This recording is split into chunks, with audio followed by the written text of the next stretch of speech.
കേരളത്തിൻ്റെ തനതായ ഒരു തുകൽ വാദ്യോപകരണമാണ് ചെണ്ട. ശബ്ദത്തിൻ്റെ പ്രത്യേകത മൂലം അസുരവാദ്യം എന്നൊരു അപരനാമം ഇതിനുണ്ട്.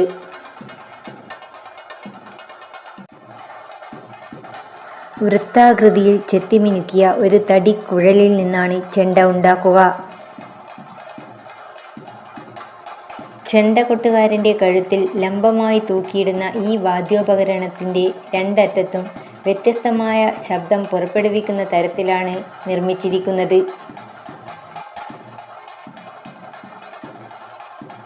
ചപ്പങ്ങ പോലുള്ള മരത്തിൻ്റെ 2 കോലുകൾ ഉപയോഗിച്ച് ചെണ്ട കൊട്ടുന്നു.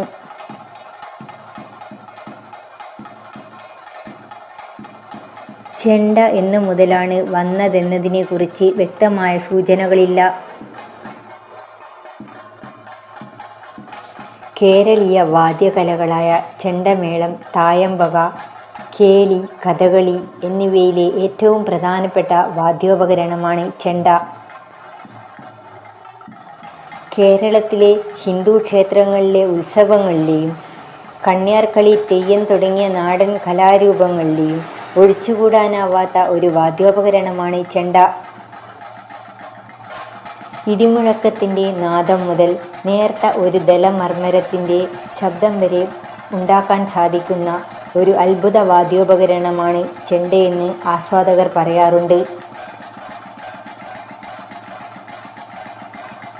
എല്ലാ താളവും ചെണ്ടയ്ക്ക് താഴെ എന്നൊരു പഴഞ്ചൊല്ല് ഉള്ളത് അതിൻ്റെ ശക്തി വിളിച്ചോതുന്നു.